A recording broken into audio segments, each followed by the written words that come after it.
नमस्कार, स्वागत है आपका TWC जीएस वर्ल्ड में। यदि आपने TWC जीएस वर्ल्ड को सब्सक्राइब नहीं किया है, तो सब्सक्राइब TWC जीएस वर्ल्ड। आज हम अपनी यूनिट नंबर 6 के तहत जो हमारा Indian polity and constitution topic चल रहा है, जिसे हम भारतीय राज्य व्यवस्था भी कहते हैं, उसके तहत आज हम देखेंगे अपना भाग 3। भाग 3 में हमारे मौलिक अधिकार, या हम इनको मूल अधिकार भी कह देते हैं। आप मौलिक भी कह सकते हैं इनको, और उसके साथ साथ आप मूल अधिकार भी इनको आप कह सकते हैं। तो मूल अधिकार होते क्या हैं? क्या ये मूल अधिकार व्यक्ति को मिले हुए हैं? क्या भारत के नागरिकों को मिले हुए हैं? या फिर हम ये कहें कि मूल अधिकार जो है वो सरकार के विरुद्ध कार्य करते हैं, और जबकि जो भारत की जनता है वो उसके पक्ष में कार्य करते हैं। तो इन सभी के आंसर आपको मिलेंगे। और उसके साथ साथ जो भी हम देखते हैं कि मौलिक अधिकार क्या होते हैं, या फिर आप देखेंगे तो कई प्रकार के अधिकार देखने को मिलेंगे आपको संविधान में। एक तो आपका मौलिक अधिकार ही होगा, दूसरा आपका संवैधानिक अधिकार होगा। कि संवैधानिक अधिकार कौन से होते हैं? क्या मौलिक अधिकार ही संवैधानिक अधिकार होते हैं? ये भी हम देखेंगे। उसके साथ साथ आप देखेंगे कि कानूनी अधिकार होते हैं कुछ, या कानून को ही हम कह देते हैं शाब्दिक अधिकार। उसके साथ साथ आप देखेंगे कुछ मानव अधिकार भी होते हैं। मानव अधिकार, तो हम यहाँ पर देखेंगे कि जो अधिकार हैं हमारे, वो लगभग ये कह लो कि मोटे तौर पर 4 प्रकार से देखेंगे। कौन कौन से हमारे मानव अधिकार होते हैं, या कौन कौन से हमारे अधिकार होते हैं, और किस प्रकार से हमें संविधान द्वारा वितरित किए गए हैं, और प्रत्येक नागरिक को समानता के अधिकार पर वितरित किए गए, क्योंकि सब प्रत्येक नागरिक क्या है भारत का, वो देखो संविधान के अनुसार यहाँ पर जाति मैटर नहीं करती। संविधान के अनुसार केवल और केवल जो जो भारतीय है वो केवल और केवल भारत का नागरिक है। संविधान इस बात की गारंटी देता है कि वो सब भारत के नागरिक हैं, और किसी के साथ भी किसी भी प्रकार का ना तो जाति के आधार पर, ना ही आर्थिक आधार पर, ना ही समाज के आधार पर भेदभाव की मनाही करता है पूरी तरीके से। तो संविधान जो है मौलिक अधिकारों में क्या करता है कि वो मौलिक अधिकारों को ही क्या बनाता है, मौलिक बनाने का प्रयास करता है। और मौलिक अधिकार कहाँ रखे गए हैं, तो ये आपके भाग 3 में देखने को मिलेंगे। और उसके साथ साथ भाग 3 के साथ साथ ये किस देश से प्रेरित है, ये भी पूछ सकता है आपसे। तो जो मौलिक अधिकार है हमारे, वो यूएसए के संविधान से प्रेरित है। तो यूएसए के संविधान से लिए गए हैं मौलिक अधिकारों को। अब शुरुआत करेंगे, पहले देखेंगे कि मौलिक अधिकार क्या होते हैं, और उसके बाद में हम इसको लेकर आगे बढ़ेंगे। देखो, वो भाग 3 में रखे गए हैं मौलिक अधिकार आपके, और जो आर्टिकल हैं वो आपके आर्टिकल जो मिलेंगे वो आपके आर्टिकल 12 से 35 तक मिलेंगे। अब देखो मौलिक अधिकार क्या है। यदि मैं आपसे कह दूं, पहला ही सवाल आपसे कर दूं कि मौलिक अधिकार क्या है। मौलिक अधिकार, तो मौलिक अधिकार वे हैं जो संविधान के भाग 3 में वर्णित है। मौलिक अधिकार उन अधिकारों को कहा जाता है जो संविधान के भाग 3 में वर्णित है। इसका मतलब जो भाग 3 में यहाँ पर जो लिखा हुआ है मूल अधिकार या मौलिक अधिकार, ये आपके संविधान के भाग 3 में वर्णित है। मैंने एक और बताया था आपको कि संवैधानिक अधिकार। संवैधानिक अधिकार क्या होता है, ये भी तो अधिकार ही है। तो संवैधानिक अधिकार वो होते हैं जो संविधान के भाग 3 के बाहर हों। हम संविधान के भाग 3 के इतर, जब भी हम संविधान के भाग 3 के इतर देखने का प्रयास करेंगे, तो वहां पर आपको ऐसा नहीं है कि भाग 3 में ही अधिकार है हमारे। भाग 3 से अलग भी अधिकार हैं, जैसे आपके पास संपत्ति का अधिकार है, आर्टिकल 301। तो ये भी क्या, ये भी आपका एक अधिकार है, लेकिन भाग 3 की श्रेणी में नहीं आता, अर्थात मौलिक मौलिक की श्रेणी में नहीं आता, मौलिक अधिकार की श्रेणी में नहीं आता, लेकिन ये भी एक प्रकार से क्या है, एक प्रकार से ये भी हमारा अधिकार है। और तीसरा होता है हमारा कानूनी अधिकार या सांविधिक अधिकार। कानूनी अधिकार या सांविधिक अधिकार, इसको सांविधिक भी कह सकते हो आप। सांविधिक अधिकार, अब इसमें क्या होगा, इसमें वे होते हैं कि वे अधिकार जो संविधान की देन नहीं है, लेकिन संसद या विधायिका के द्वारा कानून बनाकर लागू किए जाते हैं।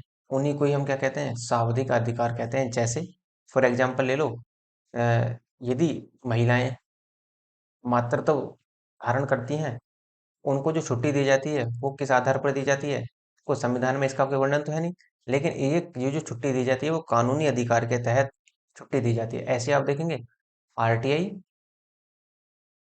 राइट टू इन्फॉर्मेशन एक्ट जो है वो भी क्या है, एक संवैधानिक अधिकार है आपका। तो इस तरीके से हम क्या देखते हैं, जिसे हम बोलते हैं राइट टू इन्फॉर्मेशन, अर्थात सूचना का अधिकार। ये आपके क्या है, ये आपके एक कानूनी अधिकार है या शाब्दिक अधिकार की श्रेणी में आते हैं। और चौथा होता है हमारा मानव अधिकार।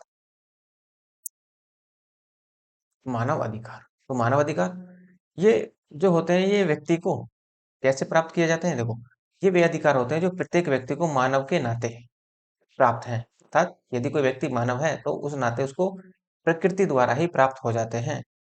उन्हीं को ही हम मानव अधिकार कहते हैं। अर्थात ये अधिकार जो होते हैं ये मानव की गरिमा से पूर्ण जीवन जीने के लिए प्रेरित करते हैं। अर्थात मानवीय जीवन गरिमापूर्ण होना चाहिए। ये उस मानव अधिकार की बात करने का यहाँ पर प्रयास करते हैं।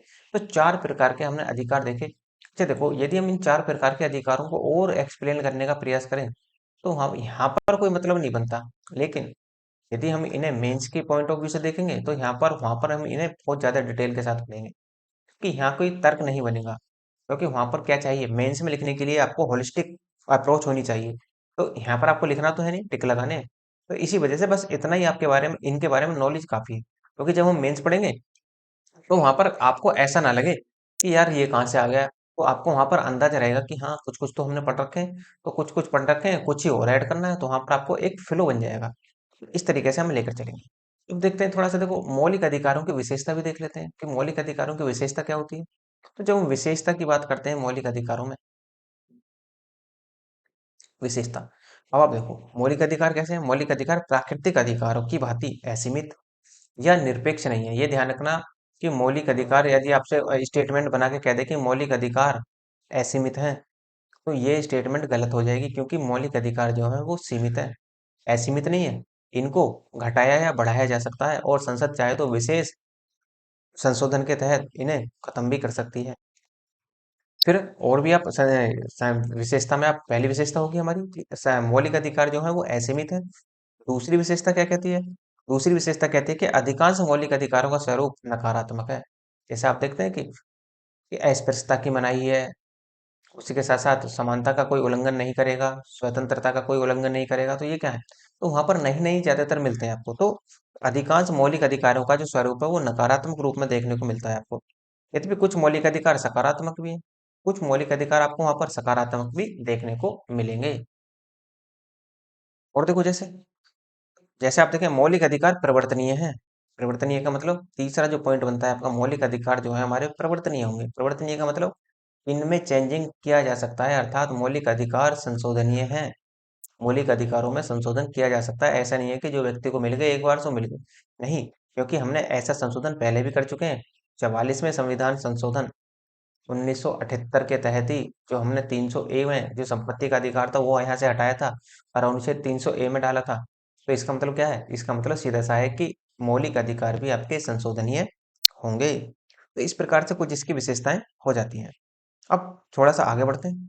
अब देखो, मौलिक अधिकारों में 1931 में कांग्रेस के कराची अधिवेशन में मूल अधिकारों की पहली बार मांग की गई थी।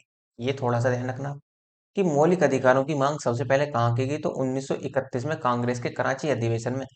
और अध्यक्ष थे यहाँ पर सरदार वल्लभ भाई पटेल। तो मूल अधिकारों की मांग यहाँ से निकल कर आती है। और इसका प्रारूप जवाहरलाल नेहरू ने बनाया था। किनका? जो कराची अधिवेशन में मूल अधिकारों की पृष्ठभूमि तैयार हुई थी वो जवाहरलाल नेहरू के द्वारा तैयार हुई थी। लेकिन यहाँ पर अध्यक्षता जो कर रहे थे कराची अधिवेशन की वो कर रहे थे सरदार वल्लभ भाई पटेल। अब देखो, भाग 3 को भारतीय संविधान का मैग्ना कार्टा कहा जाता है। क्योंकि देखो, जब आपको इतने सारे अधिकार एक साथ मिले हों तो वहां पर उसको मैग्ना कार्टा की संज्ञा दी जाती है। मैग्ना कार्टा वगैरह जैसे शब्द ब्रिटेन में यूज किए जाते थे, इसी वजह से यहाँ भी हमने इसको यूज करती है। तो अब आप देखते हैं कि जो भारतीय संविधान है हमारा, और उसका जो भाग 3 है उसी को ही मैग्ना कार्टा की यहाँ पर संज्ञा दे दी जाती है। और भाग 3 है जो मौलिक अधिकार है हमारे कहाँ से लिए गए हैं, तो वो अमेरिका के संविधान अर्थात ये कह लो कि यूएसए के संविधान से प्रेरित है। अब देखो, होता क्या है कि मूल संविधान में, जो हमारा मूल संविधान था उसमें 7 मौलिक अधिकार थे। लेकिन 44वें संविधान संशोधन 1978 के तहत संपत्ति के अधिकार को मूल अधिकार की श्रेणी से निकाल दिया गया तथा उसे क्या करा गया, उसे अनुच्छेद 301 ए में रख दिया गया। 301 क्लॉज ए बोलेंगे इसको, 301 क्लॉज ए के अंतर्गत कानूनी अधिकार बना दिया गया। क्योंकि देखो, संपत्ति का अधिग्रहण करना होता है सरकार को। और जब भी यदि कोई व्यक्ति, अब भारत में क्या है कि भारत में जो जमीन वगैरह होती है उनका, जो व्यक्ति होते हैं वहां के, उनका सेंटिमेंट जुड़ा होता है। अच्छा, एक अच्छा लगाव होता है जमीन के साथ, तो वो जमीन देना नहीं चाहते। अब देखो, यदि सरकार कुछ प्रोजेक्ट चलाना चाहे या फैक्ट्री लगवाना चाहे तो वहां जमीन चाहिएगी, और जमीन इतनी आसानी से मिलती नहीं। तो इसी वजह से क्या हुआ, इसी कारण इस संपत्ति के अधिकार को मूल अधिकार की श्रेणी से यहाँ से निकाला गया और 301 में डाल दिया गया। अब आप देखते हैं कहीं भी आपको हाईवे निकलता है, एक्सप्रेस वे निकलता है, तो वहां भी क्या होता है, जमीन का अधिग्रहण किया जाता है। तो सरकार वहां पर आसानी से अधिग्रहण कर लेती है, लेकिन जो मार्केट रेट है अर्थात बाजार रेट है, उससे 4 गुना पैसे फालतू मिलते हैं। मार्केट रेट से 4 गुना पैसे आपको फालतू मिलेंगे किसी, यदि सरकार अधिग्रहण करती है किसी भी जमीन का। जैसे आप देख लें कि ये जो आपका गंगा एक्सप्रेस वे निकल रहा है, तो गंगा एक्सप्रेस वे में भी क्या करा है सरकार ने, 4 गुना मार्केट रेट से पैसे दिए।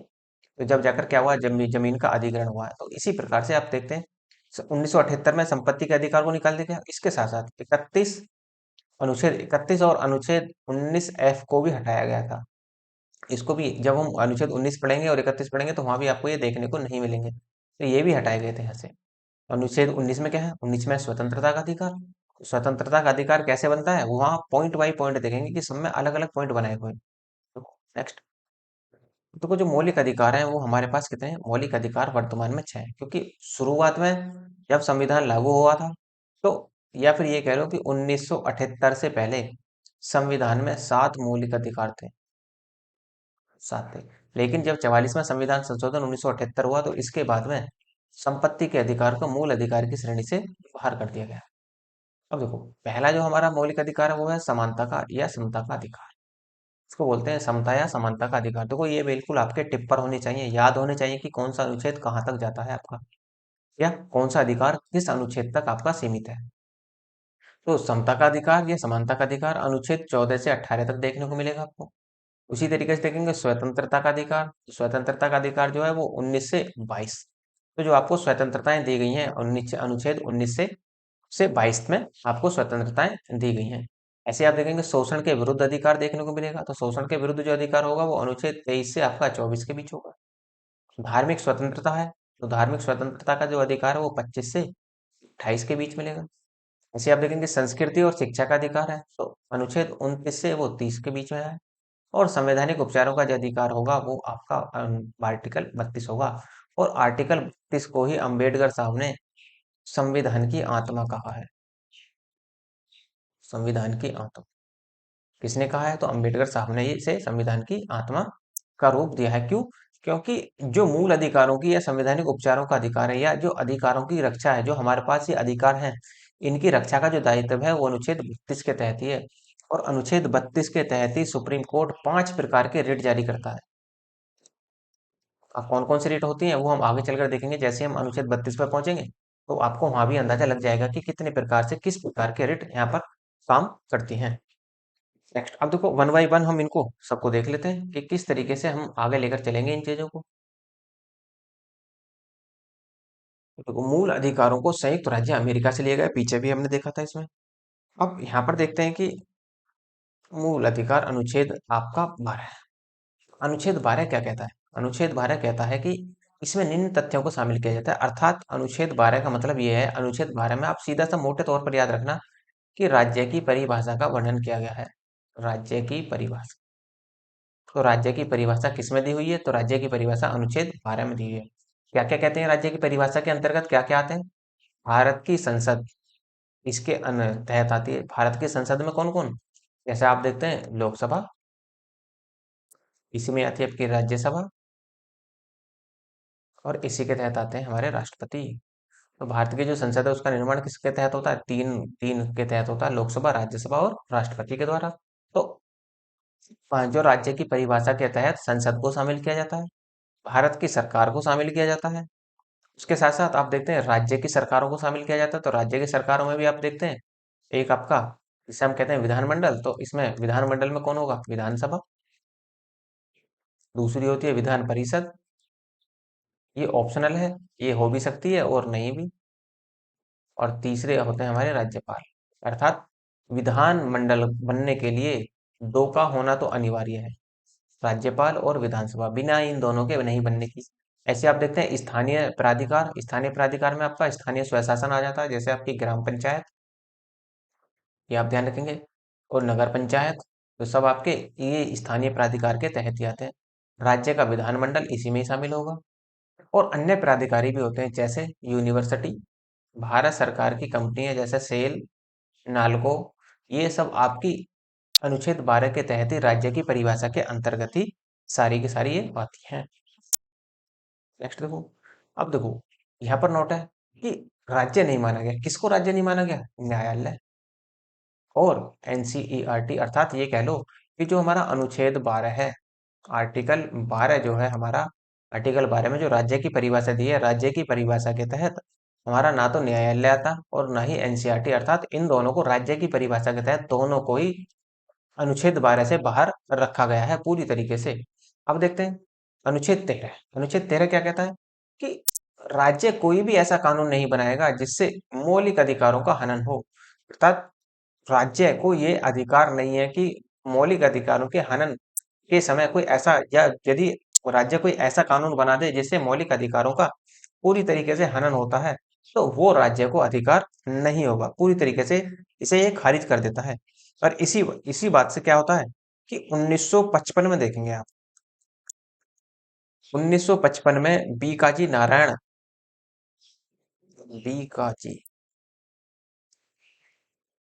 बीकाजी नारायण केस हुआ था 1955 में। इसी के तहत आच्छादन का सिद्धांत लाया गया था। आच्छादन, आच्छादन का सिद्धांत। अब देखो, ये आच्छादन का सिद्धांत क्या है? इसी को ही, आच्छादन के सिद्धांत को ही हम ग्रहण का सिद्धांत भी कहते हैं। इसमें होता है कि यदि कोई राज्य ने कोई कानून बना दिया, मान लो ये कोई कानून बना दिया राज्य ने, तो वो मौलिक अधिकारों को, वो पूरा जो कानून बनाया है वो सारा कानून प्रभावित नहीं कर रहा।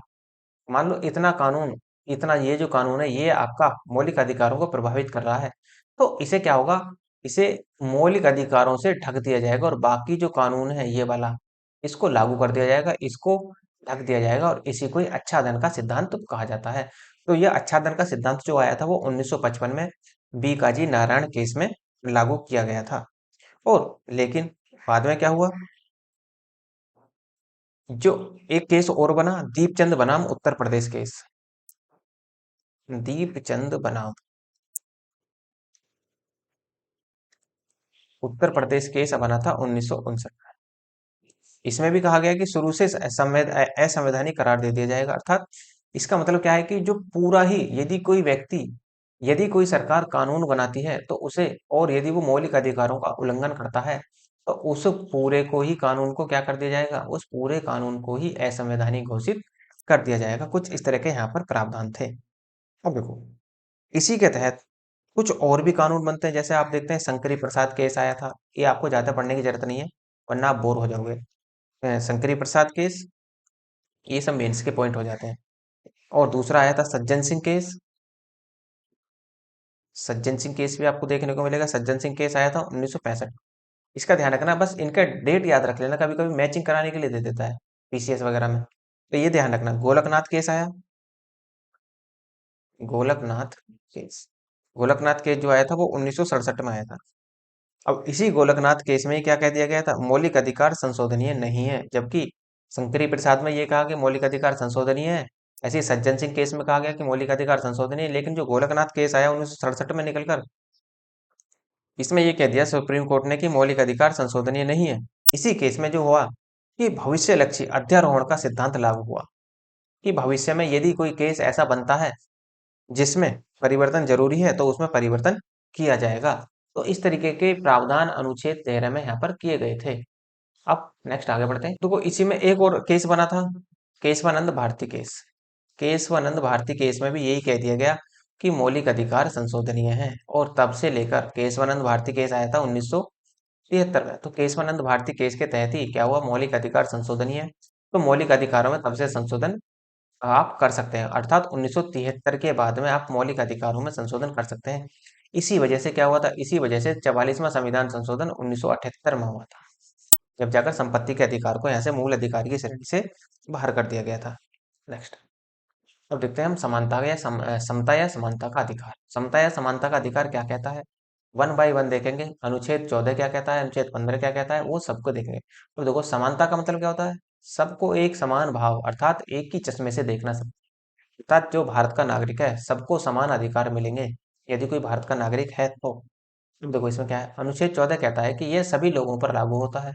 अर्थात सभी लोगों का मतलब ये है, यदि कोई व्यक्ति विदेशी है और वो भारत में घूमने के लिए या कोई और पर्पज से भारत में आया हुआ है तो वो उस पर भी लागू होगा, ये कहने का प्रयास कर रहा है। अर्थात भारतीय नागरिकों पर तो लागू होगा ही, लेकिन यदि कोई व्यक्ति विदेशी है, वो भारत का नहीं है, तो उस पर भी लागू होगा, लेकिन वो भारतीय सीमा के अंदर होना चाहिए। भारतीय सीमा में रहेगा तो उस पर लागू होगा, वरना तो जो जिस देश की सीमा में होगा उस देश का कानून उस पर फिर लागू होगा।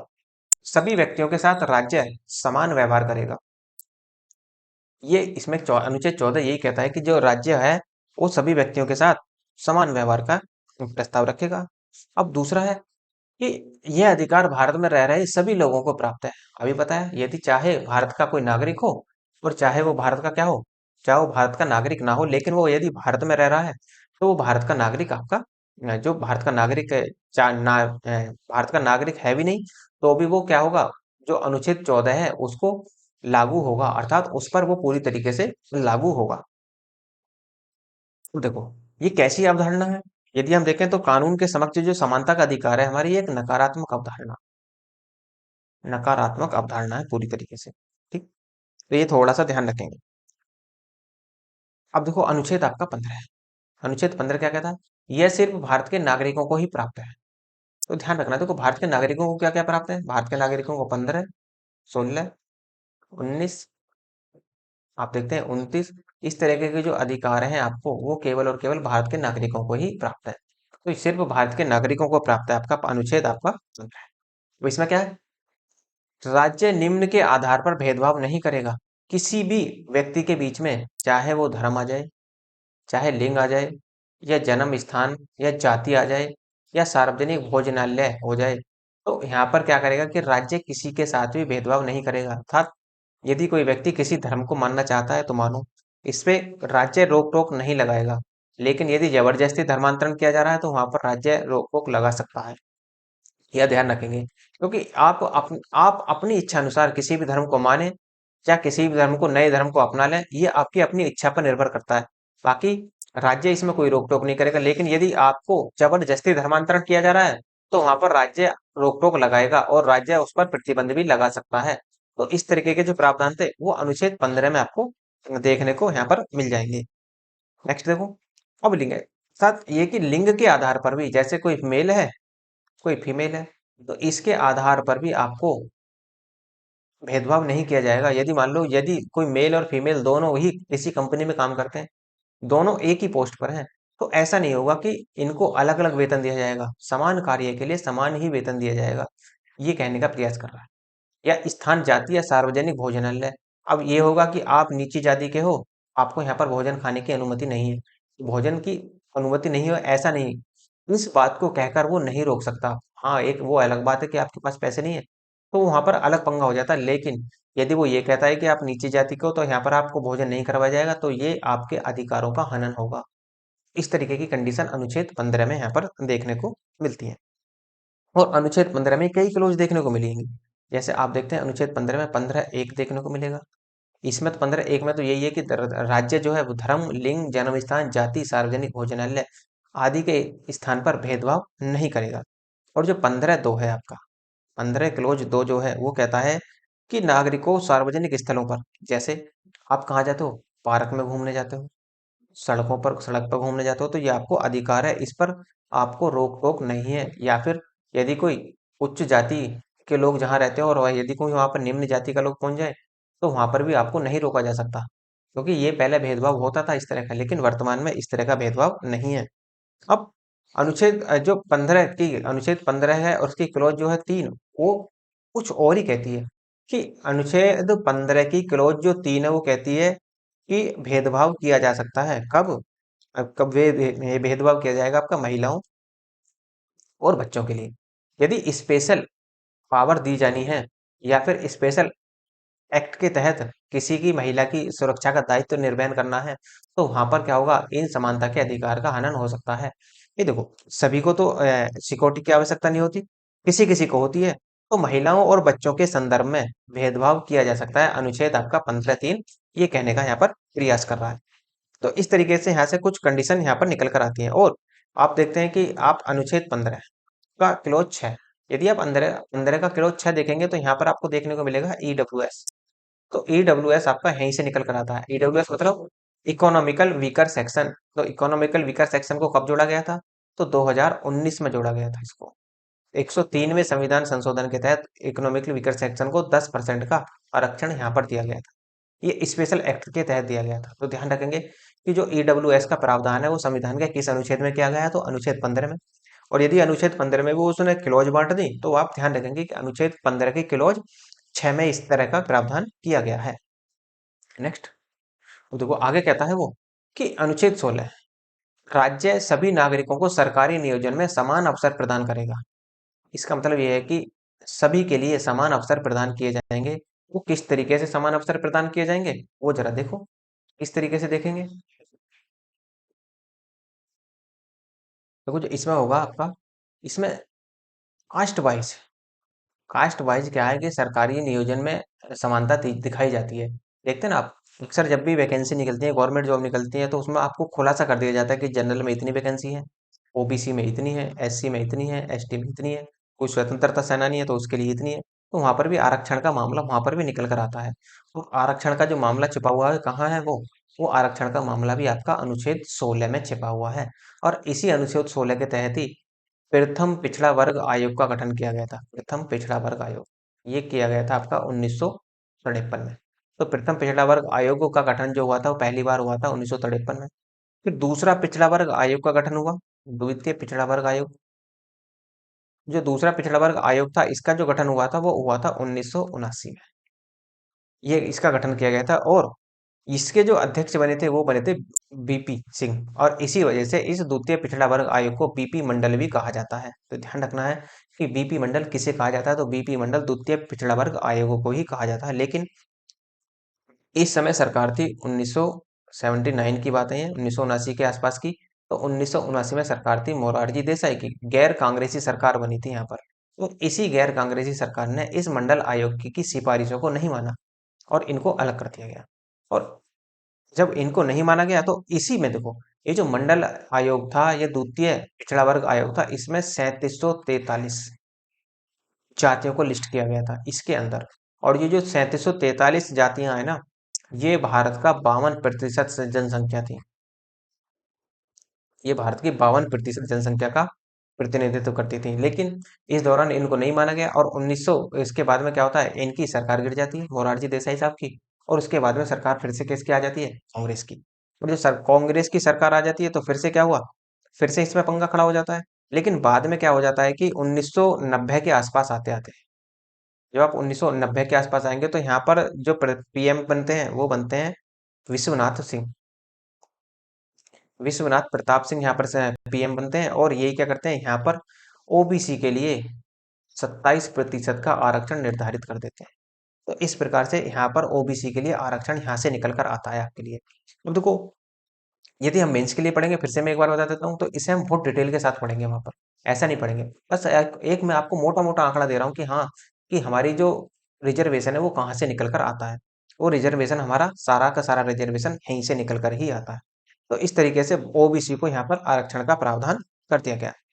अब नेक्स्ट है आपका अनुच्छेद 17।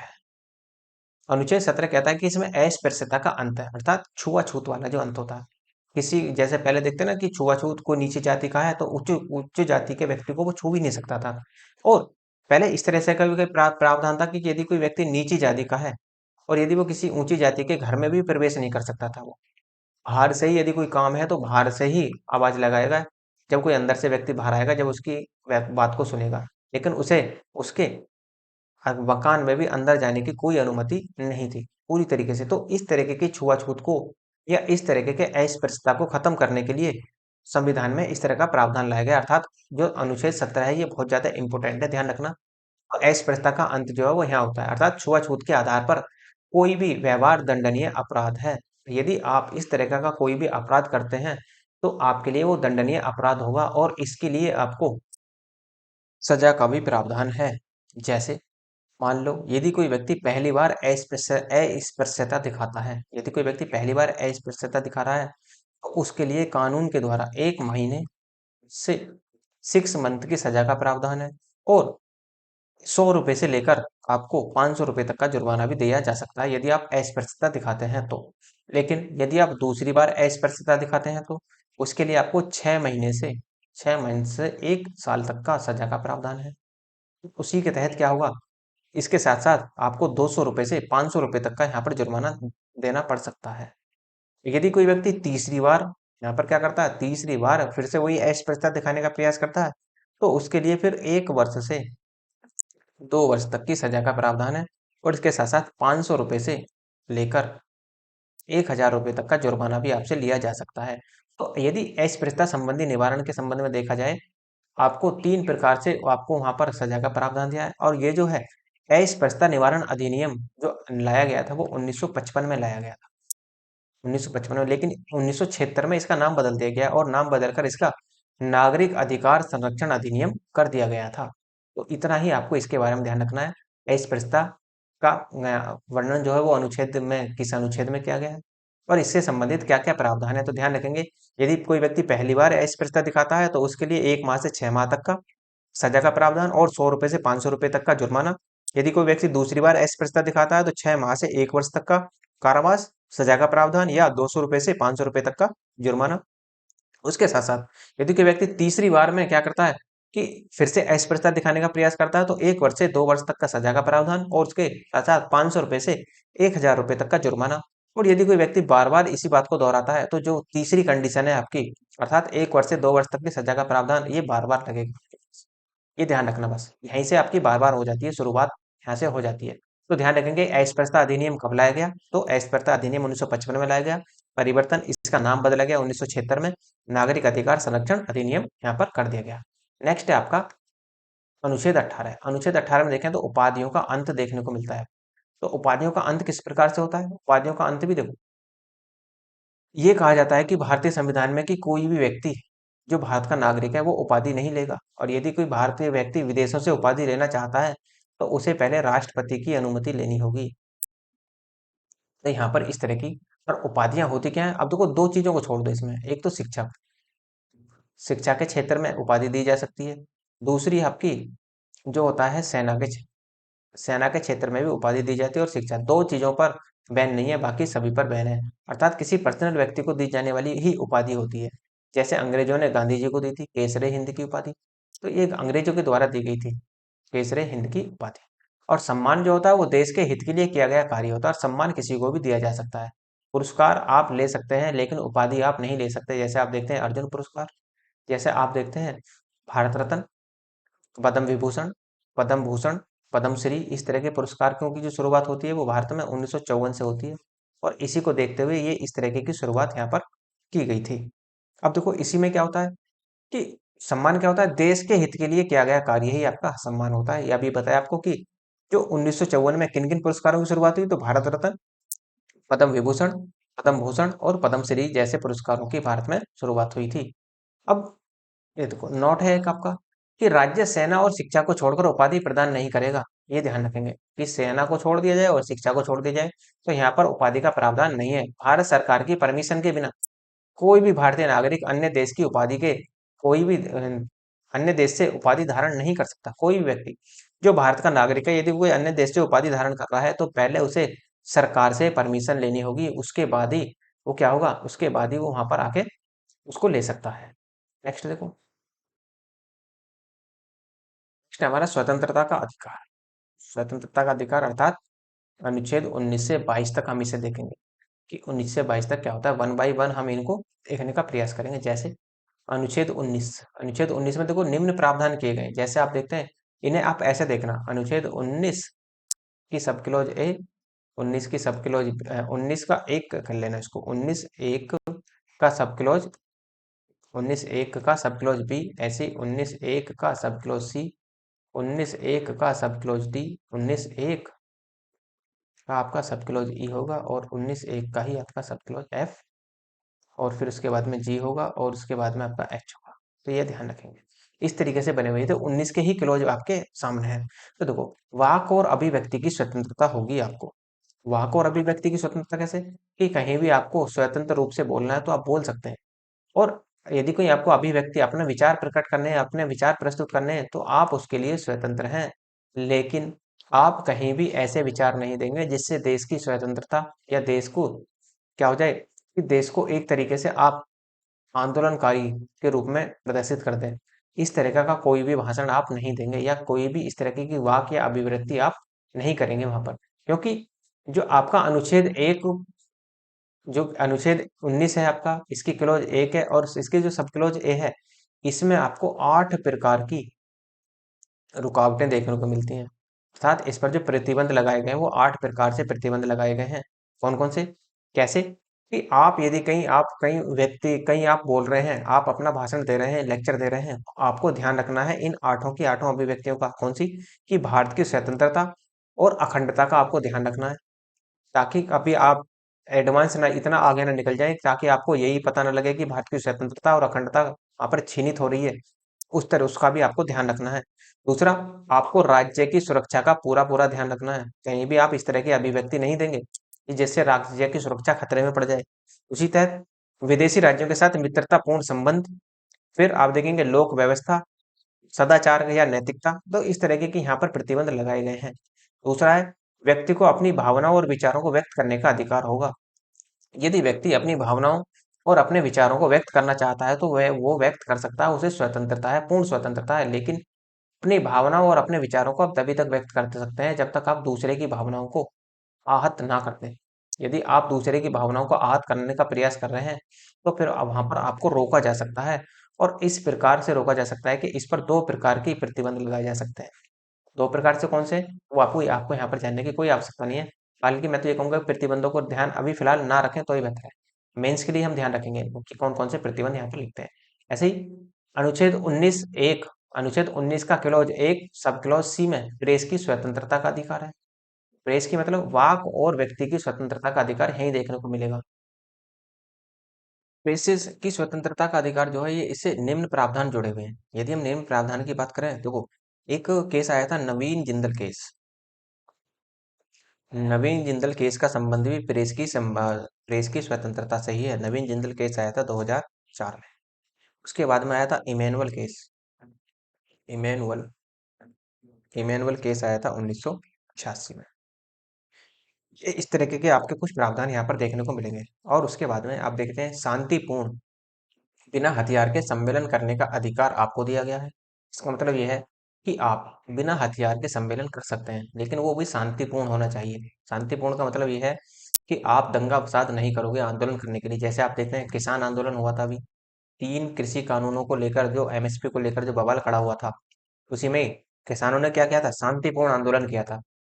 जिसमें क्या हुआ, कुछ दिन के बाद सरकार ने खुद ही अपने पटल पर आकर माफी मांगी और अपने तीनों कानूनों को वापस ले लिया। मोदी जी का भी ये मानना था कि वो शायद अपनी जनता को ठीक तरीके से उन 3 कानूनों के बारे में समझा नहीं पाए, इसी वजह से उन्होंने उन कानूनों को वापस ले लिया।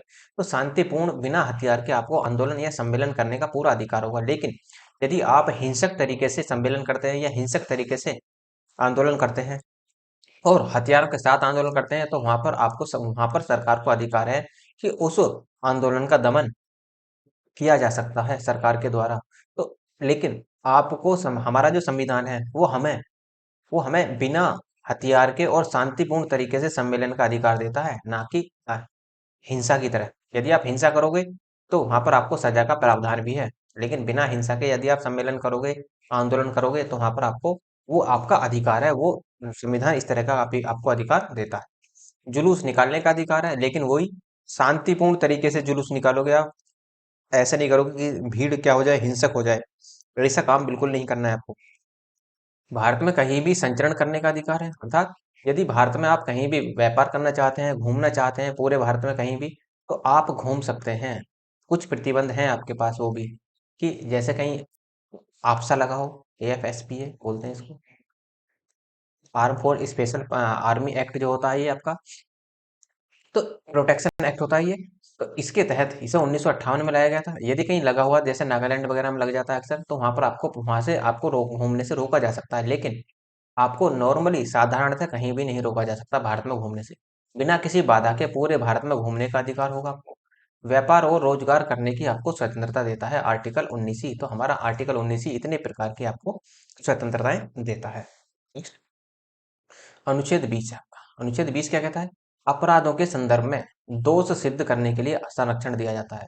अर्थात यदि कहीं आपकी गिरफ्तारी हो जाती है और आपको हाँ, के खिलाफ यदि आपको दोषी ठहरा ठहरा दिया जाता है न्यायालय द्वारा, तो आपको फिर वहां पर सजा का प्रावधान होगा। और वो भी सजा का किस तरह से प्रावधान होगा कि जब कोई व्यक्ति अपराध करता है तो उसे दंड उतना ही दिया जाएगा जितना संविधान में है। अर्थात कहने का मतलब यह है, मान लो आपने कोई अपराध कर दिया और उस अपराध के लिए जो सजा का प्रावधान है वो 1 वर्ष का है, तो आपको सजा 1 वर्ष की दे दी गई। लेकिन बाद में इस अपराध को बदल दिया गया और ये जो कानून है, ये जो अपराध जो आपने किया था, इस अपराध की जो सजा का प्रावधान कर दिया गया आपका 6 माह।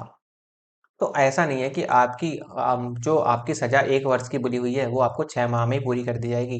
इसका मतलब जिस समय जो कानून लागू था और जिस अपराध के लिए जो कानून लागू था उसी के तहत आपको सजा का प्रावधान होगा, सजा दी जाएगी और उसी के तहत आपको सजा पूरी भी करी जाएगी। ऐसा नहीं है कि यदि बाद में उस कानून में ऐसा भी तो हो सकता है कि ये सजा आपको 1 वर्ष की जगह 2 वर्ष हो जाती, बाद में यदि कानून में परिवर्तन कर दिया जाता। तो ऐसा नहीं होगा कि आपको अब 2 वर्ष की सजा दी जाएगी, नहीं। आपको जो सजा दे दी गई 1 वर्ष की, तो वही कानून आप पर लागू रहेगा जब तक आपकी सजा पूरी नहीं हो जाती। और फिर ये कहता है कि एक ही अपराध के लिए एक से अधिक बार दंड नहीं दिया जाएगा। अर्थात मान लो कोई आपने अपराध कर दिया, आपको उसे दोबारा आपको उस पर दोबारा दंड नहीं दिया जाएगा। तो 1 वर्ष की सजा का प्रावधान है तो 1 ही वर्ष की सजा दी जाएगी। लेकिन ऐसा नहीं है, यदि आपने 1 वर्ष की सजा काट कर आए और आपने फिर से वही अपराध कर दिया कि जी अब तो मुझे अपना सजा मिलेगी नहीं क्योंकि मैं तो सजा काट कर रहा हूँ, नहीं। आपको सजा जो मिली थी वो पहले अपराध के लिए मिली थी, लेकिन आपने निकलते ही क्या कर दिया, दूसरा अपराध कर दिया। तो आपको सजा जो मिलेगी वो दूसरे अपराध के लिए मिलेगी। लेकिन ऐसा नहीं है कि एक अपराध करा आपने और उसके लिए आपको 2 साल की सजा का प्रावधान कर दिया गया, ऐसा नहीं होगा। ये आपको ध्यान रखना है। ये यहाँ पर आपको संरक्षण देता है हमारा संविधान कि यदि आपने एक अपराध किया तो एक अपराध के लिए केवल एक ही सजा मिलेगी, एक ही सजा का प्रावधान होगा। दूसरा होगा कि अपने ही विरुद्ध गवाही देने के लिए बाध्य नहीं किया जाएगा किसी को भी। यदि आप यदि पुलिस जबरदस्ती किसी को अपने ही विरुद्ध गवाही देने के लिए बाध्य करती है, तो वो आपके खिलाफ अर्थात वो संविधान के खिलाफ जा रहा है, अर्थात वो वहां पर आपके मूल अधिकारों का हनन कर रहा है। तो इस प्रकार यदि कोई व्यक्ति अपने ही विरुद्ध गवाही देने के लिए आपको बाध्य कर रहा है तो वो नहीं कर सकता। इसके लिए आप डायरेक्ट सुप्रीम कोर्ट जा सकते हैं, क्योंकि जो मूल अधिकारों का संरक्षण है, जो संरक्षण करता है वो सुप्रीम कोर्ट ही है। डायरेक्ट आप रिट यदि आप किसी का मर्डर भी कर देते हैं तो आप डायरेक्ट रिट नहीं डाल सकते सुप्रीम कोर्ट में। लेकिन यदि आपके मूल अधिकारों का हनन हो रहा है तो आप डायरेक्ट वहां पर सुप्रीम कोर्ट में अपनी रिट डाल सकते हैं। हालांकि रिट तो देखो हाई कोर्ट में भी डल सकती है, लेकिन यदि चाहें तो आप डायरेक्ट रिट सुप्रीम कोर्ट में भी डाल सकते हैं। नेक्स्ट, अनुच्छेद 21। अनुच्छेद 21 कहता है प्राण एवं दैहिक स्वतंत्रता का अधिकार होगा। इसके तहत वेरी वेरी इंपॉर्टेंट है, बहुत ज्यादा इंपॉर्टेंट है आपका।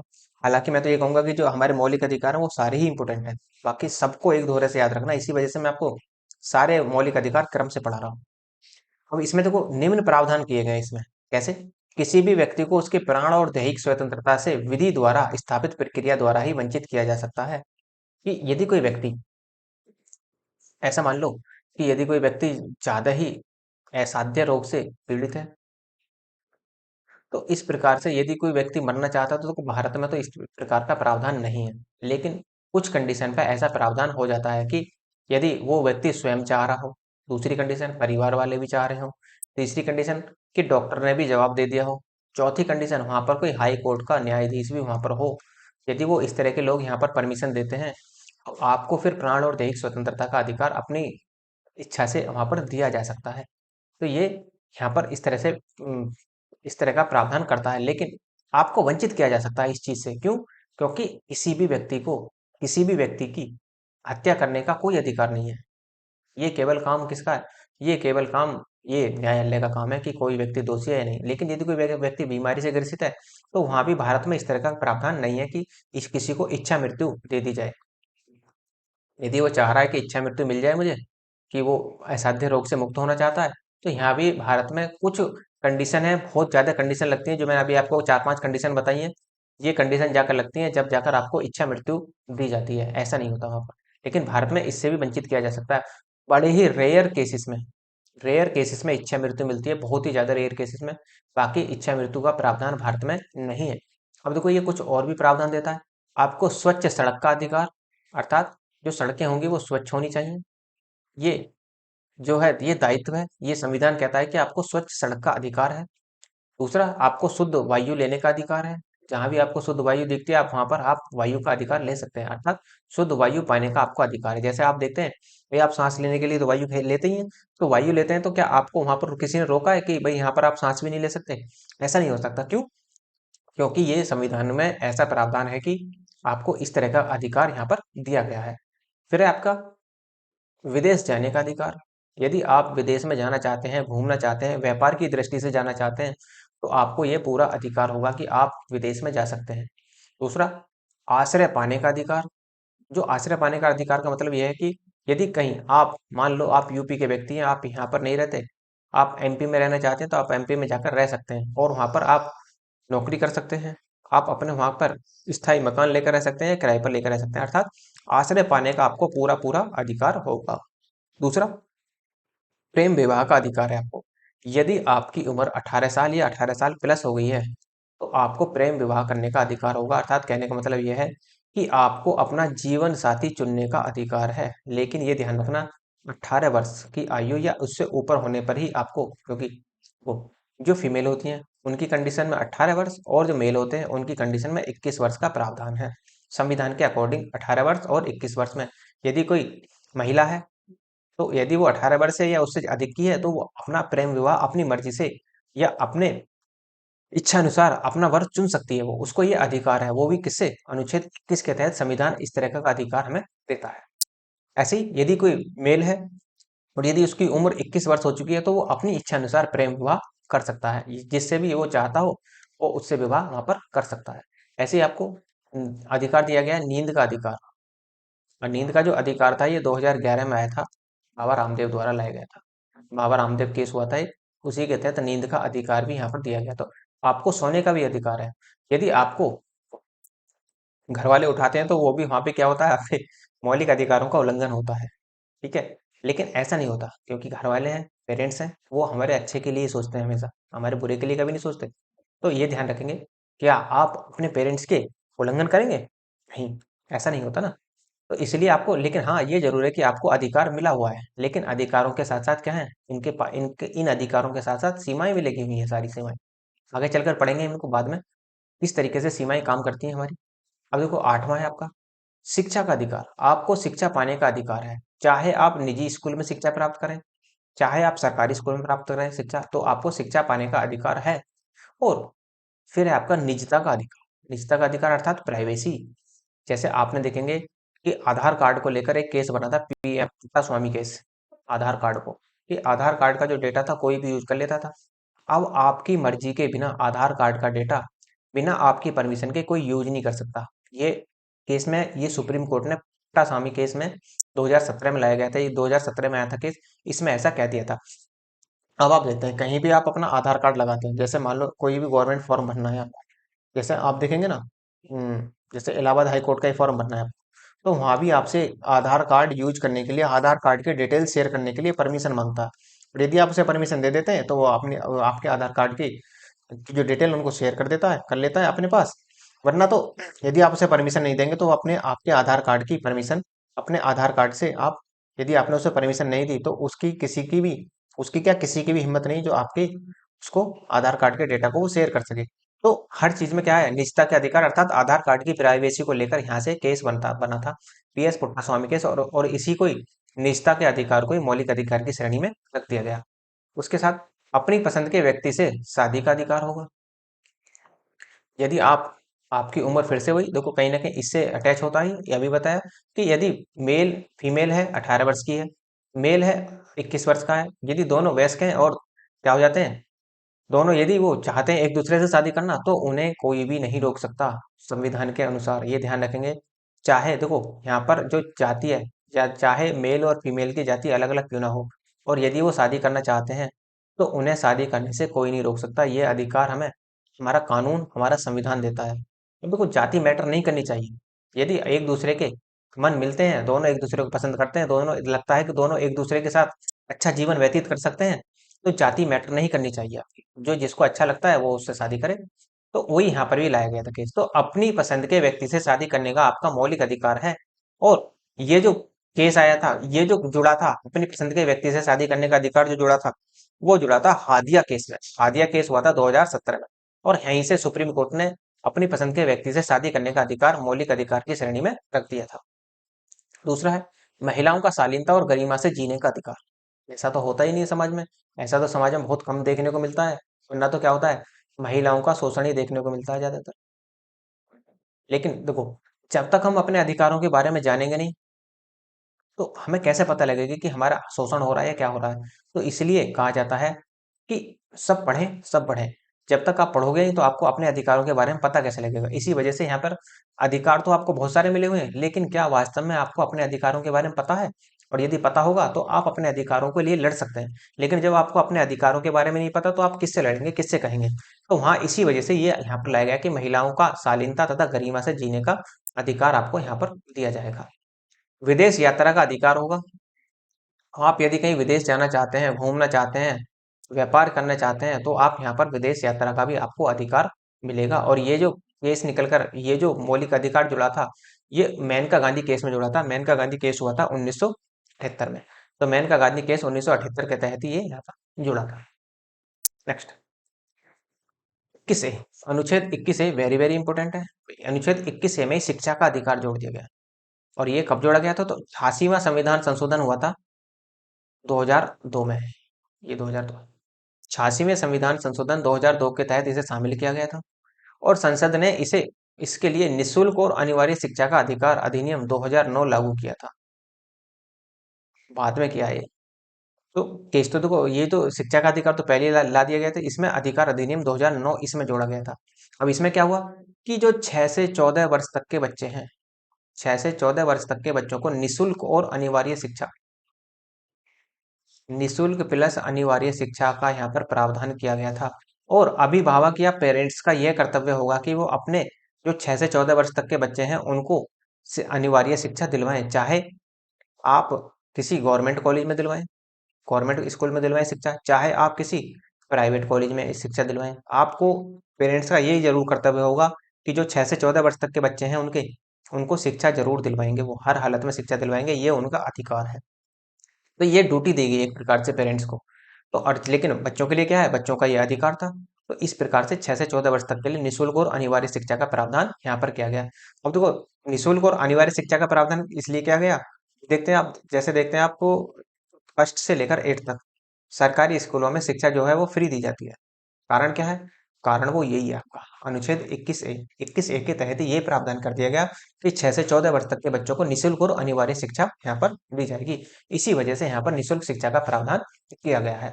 अब शिक्षा, आप, ये मैटर नहीं करता कि आप गवर्नमेंट कॉलेज में दिलवाएंगे या प्राइवेट कॉलेज में दिलवाएंगे, लेकिन वह सरकार का उद्देश्य ये है कि आप शिक्षा दिलवाएं, केवल और केवल शिक्षा दिलवाएं, किसी भी तरीके से दिलवाएं। यदि आप लगता है कि सक्षम है और अपने बच्चों को प्राइवेट कॉलेज में शिक्षा दिलवा सकते हैं, तो आप प्राइवेट कॉलेज में शिक्षा दिलवाइए।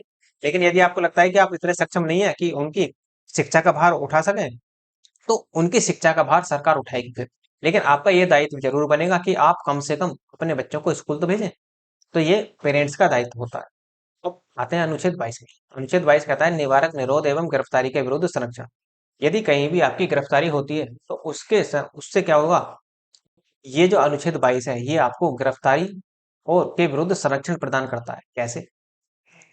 यदि आपकी गिरफ्तारी होती है तो आपको गिरफ्तारी के कारण जानने का अधिकार है। मान लो आपके घर पर पुलिस आ गई आपको गिरफ्तार करने के लिए, तो आप उनसे ये कह सकते हैं कि जी कारण बताइए, गिरफ्तार करने का कारण क्या है। तो ये पूछने का अधिकार आपका है, आप पूछेंगे। और ये कर्तव्य है पुलिस का कि आप, आपको वो गिरफ्तारी का कारण बताए। दूसरा, यदि आपकी गिरफ्तारी हो ही जाती है तो विधिक अधिकारी अर्थात वकील या वक्ता, जिसे एडवोकेट बोलते हैं इंग्लिश में, तो विधिक अधिकारी से परामर्श करने का भी अधिकार होगा। दूसरा है 24 घंटे के अंदर निकटतम न्यायिक मजिस्ट्रेट के पास प्रस्तुत करने का अधिकार है। अर्थात पुलिस, यदि आपकी गिरफ्तारी हो जाती है इस बीच में, तो आपको 24 घंटे के भीतर आपको जो निकटतम मजिस्ट्रेट है या न्यायालय है वहां पर आपको प्रस्तुत करना अनिवार्य होगा। ये संविधान कहता है। अब ये एक चीज और ध्यान रखना, मान लो आपको गिरफ्तार किया गया यहाँ से, थाना है यहाँ, तो ये जो यहाँ से यहाँ तक आपको गिरफ्तार करके ले जाया जाएगा, ये समय काउंट नहीं होगा, ये भी ध्यान रखना।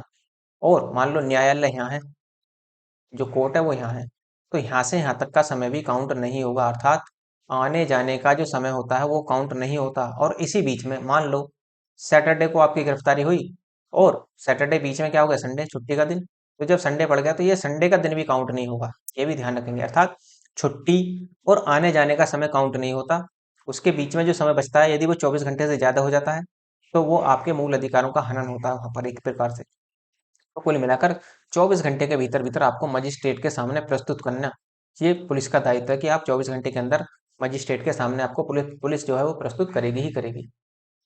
फिर है निवारक निरोध से संबंधित कौन कौन सी विधियां अपनाई गई हैं, देखो कौन कौन सी विधियां। एक तो पहली बार लाया गया था निवारक निरोध अधिनियम 1950, इसे लेकिन 1969 में समाप्त कर दिया गया। दूसरा है आंतरिक सुरक्षा व्यवस्था अधिनियम, इसे मीसा बोलते हैं, इसे 1971 में लाया गया था, इसको भी 1978 में समाप्त कर दिया गया। फिर बना था राष्ट्रीय सुरक्षा कानून 1980, ये लागू है भारत में। लेकिन उसके बाद में देखते हैं आतंकवादी विध्वंसकारी गतिविधियां निरोधक कानून, इसे टाडा बोलते हैं।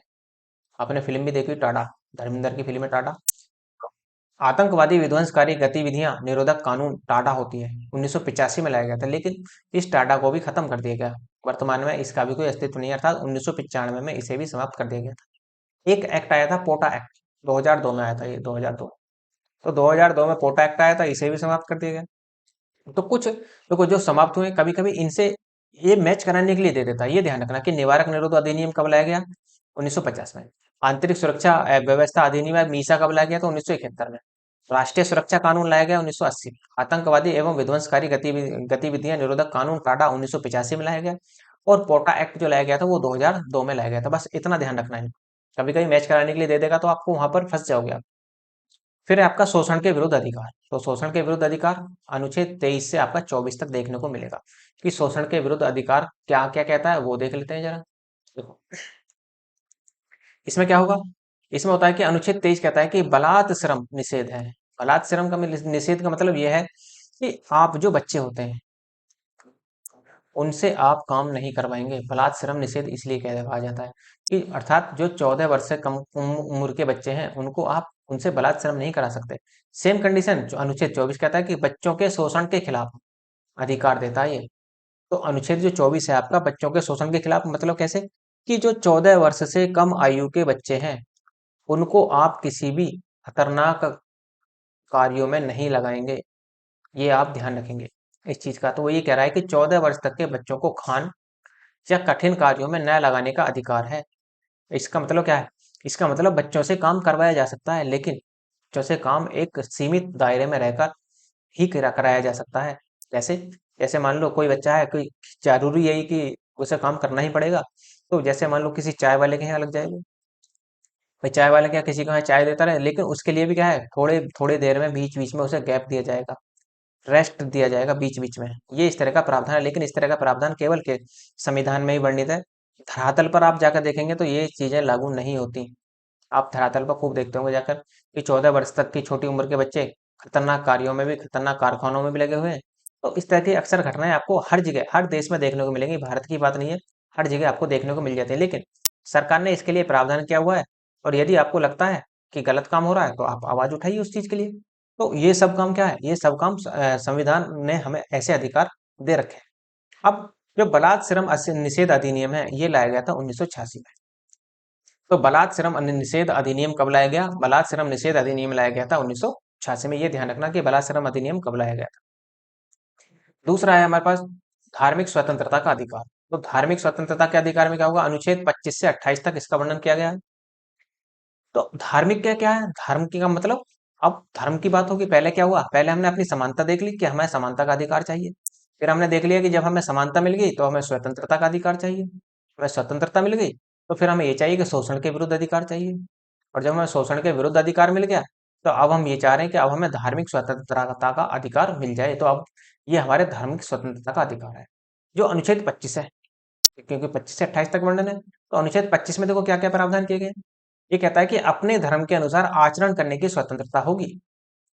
अर्थात कहने का मतलब यह है कि यदि कोई व्यक्ति अपने धर्मानुसार आचरण करना चाहता है तो वो उसे उस चीज की स्वतंत्रता है।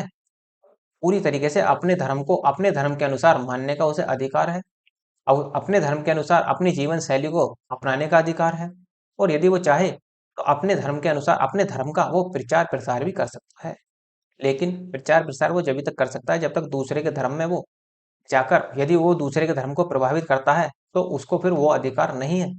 आप अपने धर्म का प्रचार जब तक करेंगे जब तक आप दूसरे के धर्म में हस्तक्षेप नहीं कर देते। यदि आप अपने प्रचार करते समय, अपने धर्म का प्रचार करते समय दूसरे के धर्म में हस्तक्षेप करते हैं तो वो आपका वो संविधान के खिलाफ माना जाए। ये आप ध्यान रखेंगे। तो अपने धर्म के अनुसार आचरण करने की स्वतंत्रता होगी आपको।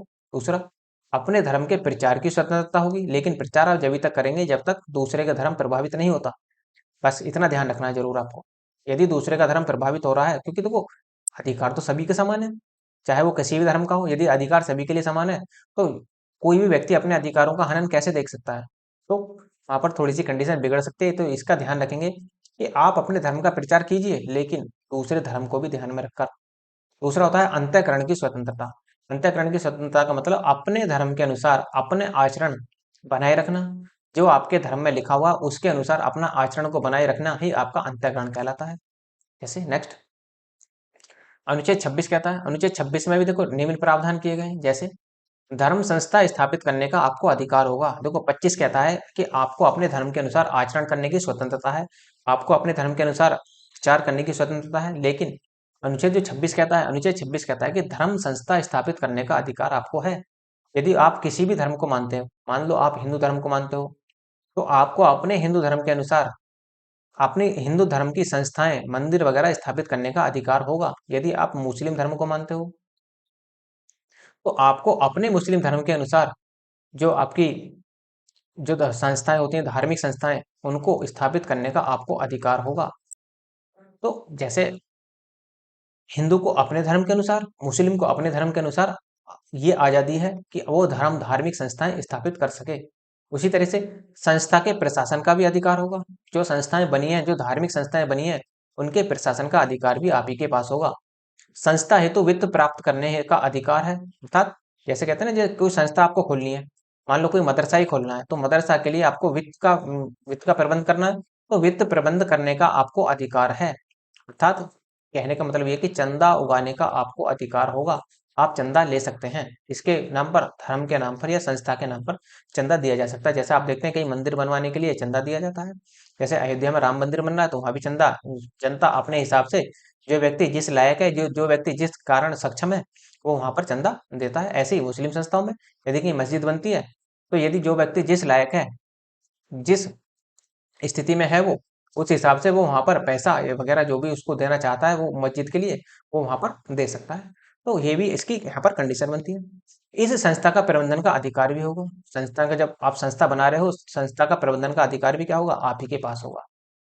नेक्स्ट अनुच्छेद 27 कहता है, अनुच्छेद 27 कहता है कि धर्म के विकास हेतु प्राप्त आय पर आयकर नहीं लिया जाएगा। अर्थात जो भी चंदा आया धर्म से रिलेटेड, जो भी चंदा आपको मिला, तो चंदा मान लो आपको 20 करोड़ रुपए चंदा इकट्ठा हुआ, तो ये जो 20 करोड़ रुपए इकट्ठा हुआ है तो इस पर आपको इनकम टैक्स नहीं दिया जाएगा। अर्थात सरकार इस पर, इस चंदे पर इनकम टैक्स नहीं लेगी। ये अनुच्छेद 27 कहता है आपका।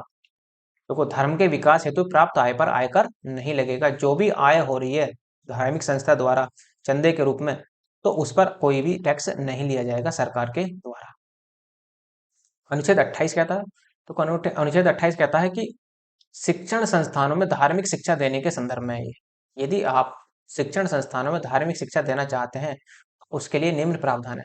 सहायता और मान्यता प्राप्त शिक्षण संस्थान होना चाहिए।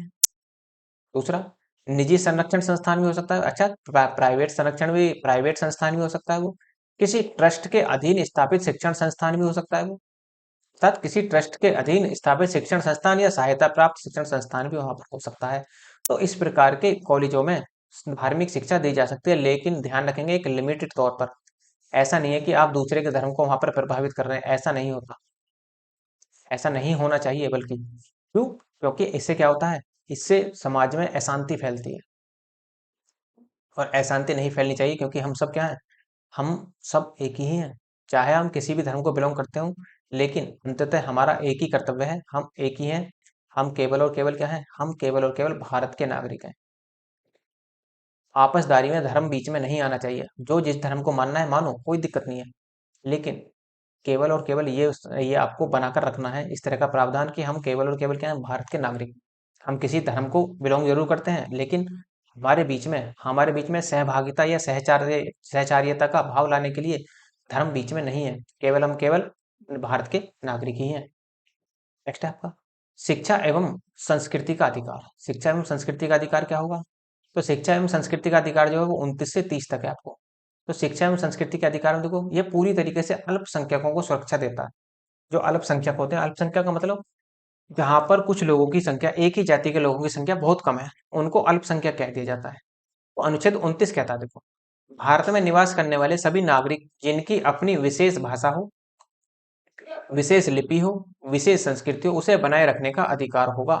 भारत में निवास करने वाले कोई भी नागरिक हो, कोई भी हो, उसे अपनी भाषा, उसे अपनी विशेष लिपि और विशेष संस्कृति बनाए रखने का पूरा अधिकार है। ऐसा नहीं है कि आप मान लो किसी गांव से आए, गांव से निकले और शहर में पहुंच गए। तो शहरों में क्या होता है कि ज्यादातर वहां पर इंग्लिश भाषा बोली जाती है। तो गांव में आप क्या जानते हैं, आप हिंदी भाषा से परिचित हैं।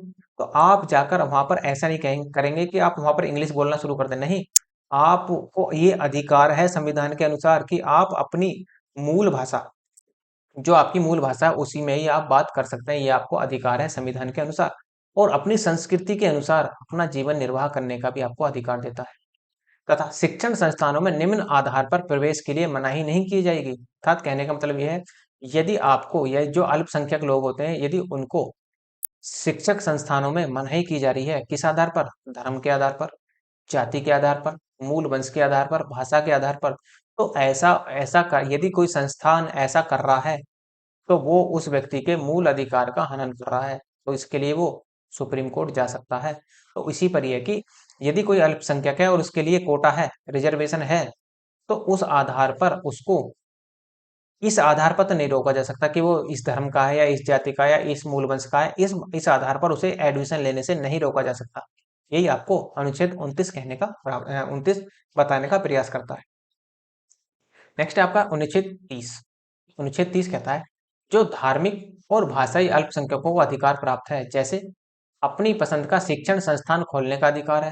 अर्थात कहने का मतलब यह है कि जो अल्पसंख्यक लोग हैं, यदि वो चाहते हैं कि वो अपनी पसंद का शिक्षण संस्थान खोलें, तो सरकार उसके लिए मदद करेगी। ये भी ध्यान रखेंगे आप। तो सरकार मदद करेगी, तो अपनी पसंद का शिक्षण संस्थान खोलने का अधिकार है। मदद क्यों करेगी? क्योंकि ऐसा संविधान में प्रावधान है। शिक्षण संस्थान के प्रबंधन का अधिकार होगा। अर्थात शिक्षण संस्थान में का जो प्रबंध देखेंगे, वो कौन देखेंगे? वो अल्पसंख्यक के लोग ही देखेंगे वहां पर, जिन्होंने वो संस्था बनाई है। राज्य किसी भी अल्पसंख्यक शिक्षण संस्थानों को मान्यता देने में कोई भेदभाव नहीं करेगा। ये आप ध्यान रखेंगे कि राज्य किसी भी अल्पसंख्यक शिक्षण संस्थानों में मान्यता देने से कोई भेदभाव नहीं करेगा। नेक्स्ट, अनुच्छेद 32 संवैधानिक उपचारों का अधिकार। देखो 31 हमने छोड़ दिया, 31 को अभी देखेंगे, क्योंकि पहले हम इन्हीं को पूरे कर लें, 6 के 6 कोई। तो संवैधानिक उपचारों का अधिकार अनुच्छेद 32 में डॉक्टर भीमराव अंबेडकर के अनुसार इस संविधान की आत्मा कहा गया है। अर्थात संविधान जो अब हमारा अनुच्छेद 32 है, उसको डॉक्टर भीमराव अंबेडकर के द्वारा संविधान की आत्मा कहा गया है। आत्मा क्यों कहा गया है? क्योंकि सुप्रीम कोर्ट इसी अनुच्छेद 32 के तहत रिट जारी करता है। रिट क्यों जारी करता है? रिट इसलिए जारी करता है कि यदि कहीं आपके मूल अधिकारों का हनन होता है, तो सुप्रीम कोर्ट को यह अधिकार है संविधान के अनुसार कि वो 5 प्रकार के रिट जारी कर सकता है। 5 प्रकार के रिट भी कैसी होंगी? वो अकॉर्डिंग टू कंडीशन होंगी। मान लो किसी प्रकार का, एक प्रकार से तो हनन होता नहीं है किसी व्यक्ति का, अनेक प्रकार से हनन होता है।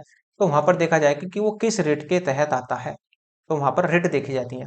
तो वही काम हमें यहाँ भी देखना है कि पांचों की पांचों रिटों को हमें देखना है। मैंने शुरू में ही बताया था कि अनुच्छेद 32 के तहत सुप्रीम कोर्ट 5 प्रकार की रिट जारी करता है। वो कौन कौन सी है? अब उन्हें देख लेते हैं कि कौन कौन सी रिट जारी होंगी। तो मूल अधिकारों की रक्षा अनुच्छेद 32 के तहत निम्न रिटों के माध्यम से सुप्रीम कोर्ट करता है। अच्छा, यदि पूछ ले कि हाई कोर्ट किसके नियम से, हाई कोर्ट में जो रिट लगती है वो किस अनुच्छेद के तहत लगती है, ये जरा कमेंट बॉक्स में बताना आप, ये कौन सी रिट लगती है। हालांकि इस चैप्टर के समाप्त होते होते मैं आपको बता ही दूंगा कि कौन सी कहाँ लगती है। तो देखो 5 प्रकार की रिटों में पहली होती है आपकी बंदी प्रत्यक्षीकरण। तो बंदी प्रत्यक्षीकरण में क्या होगा? देखो ये होता है, ये एक लैटिन शब्द है, क्योंकि ज्यादातर भाषा जो होती है वो लैटिन भाषा के ही शब्द होते हैं। बंदी प्रत्यक्षीकरण, इसका अर्थ है शरीर के साथ उपस्थित होना। शरीर के अर्थात यदि किसी व्यक्ति को अपराध क्या है उसको, तो न्यायालय में उसे शरीर सहित उपस्थित होगा। ऐसा नहीं है कि उसकी एवज में केवल वकील ही काम कर देगा, तो उसे केवल क्या होगा, उसे खुद ही वहां पर उपस्थित होना होगा। बंदी बनाए गए व्यक्ति को उसके बंदी बनाए जाने वाले आधार की जांच करना। यदि कोई व्यक्ति बंदी बनाया गया है तो उसके वो क्यों बनाया गया है वो भी देखना। और यदि वो बंदी गलत तरीके से बनाया गया है तो उसको गरिमापूर्ण वहां से रिहाई भी करवाने का काम सुप्रीम कोर्ट का होगा। व्यक्ति के साथ बंदी बनाए जाने के दौरान अमानवीय व्यवहार की जांच भी करना। मान लो यदि आप पुलिस ने किसी भी व्यक्ति को गिरफ्तार कर लिया और उसके साथ अमानवीय व्यवहार किया है और वो फिर बाद में आकर दोषी नहीं निकला, तो क्या होगा, तो उसकी भी जांच करेगा सुप्रीम कोर्ट। और उसकी जांच करेगा तो उसके तहत ही फिर वहां पर प्रावधान उस तरीके का वहां पर दिखाया जाएगा। नेक्स्ट है आपका परमादेश। परमादेश का मतलब ये भी एक लैटिन शब्द है। इसका अर्थ होता है हम आदेश देते हैं। हम आदेश देते हैं, इसका मतलब यह है कि ये रिट जब जारी करता है सुप्रीम कोर्ट, जब सार्वजनिक पदों पर आसीन कोई व्यक्ति अपने कर्तव्य का पालन नहीं करता तो उसे उस समय परमादेश रिट जारी कर की जाती है। अब देखो क्यों, क्योंकि मान लो आपको कोई काम करवाना है, मान लो आपको अपनी पेंशन ही लगवानी है, लेकिन जो वहां का बाबू है वो आपका काम करने के लिए तैयार नहीं है, तो जब जाकर क्या होगा, सुप्रीम कोर्ट इस तरीके की रिट निकालेगा। जब आप रिट डाल दोगे न्यायालय में, तो इस तरीके की रिट निकाली जाएगी कि हम आदेश देते हैं कि इनका आप अपने स्तर से नहीं, जो आपको काम दिया गया है उस स्तर से आप इनका काम पूरा कीजिए। तो सार्वजनिक पदों पर जो आसीन व्यक्ति होता है जब वो अपने कर्तव्यों का पालन नहीं करता तो इस प्रकार के रिट वहां पर निकाली जाती है। स- दूसरा, नेक्स्ट, अब देखो कुछ नोट है आपका। कुछ नोट कैसे, जैसे देखो, राष्ट्रपति, उपराष्ट्रपति, राज्यपाल, संसद, विधानमंडल के खिलाफ रिट नहीं डाली जा सकती। अर्थात कहने का मतलब यह है कि इनके खिलाफ रिट का प्रावधान नहीं है। राष्ट्रपति हो, उपराष्ट्रपति हो, संसद हो, राज्यपाल हो, विधानमंडल हो, जो भी इसके सदस्य होते हैं, इनके खिलाफ रिट जारी नहीं की जा सकती। लेकिन इनके खिलाफ भी न्यायिक रिट जारी की जा सकती है। कब, इनको कम से भी कम 2 महीने पहले सूचित किया जाएगा, जब जाकर रिट जारी डाली जा सकती है। लेकिन नॉर्मली याद रखना कि राष्ट्रपति और उपराष्ट्रपति इन जैसों के खिलाफ रिट नहीं डाली जा सकती सुप्रीम कोर्ट में। तो यहाँ एक अपवाद स्वरूप निकल कर आता है। तो यहाँ भी क्या है, ये क्या है, ये भी मूल अधिकारों को अंकुश लगाने का प्रयास करता है। क्योंकि जब जब समानता का अधिकार का हनन नहीं होता, लेकिन पद प्रतिष्ठा के तौर पर, ये भी मैंने आपको बताया था कि ये जो अधिकार होते हैं ये कैसे हैं, ये सीमित हैं। नेक्स्ट देखो, अधिकार परीक्षा। जो चौथी रेट होती है हमारी, वो होती है अधिकार परीक्षा। यह भी एक लैटिन भाषा का शब्द है। इसका मतलब है आपका अधिकार क्या है, ये कहना चाह रहा है। वो यहाँ पर अधिकार बताने का प्रयास कर रहा है। पद पर बने रहने की योग्यता की जांच करता है।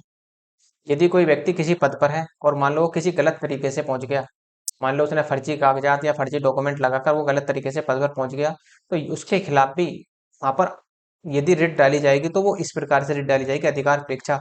तो आपको वहां पर जिसके खिलाफ रिट डाली जाती है तो उसको वहां पर अपने डॉक्यूमेंट्स प्रस्तुत करने होते हैं और फिर वहां पर उनकी जांच होती है। यदि वो सही है तो वो व्यक्ति अपने पद पर बना रहता है, लेकिन यदि उनमें घपला पाया गया, तो यदि वो डॉक्यूमेंट सही नहीं पाए गए, तो उसको उस पद से इस्तीफा देना होता है और उसके खिलाफ उसके बाद में उस पर कानूनी कार्यवाही भी की जा सकती है इस तरह के कामों में।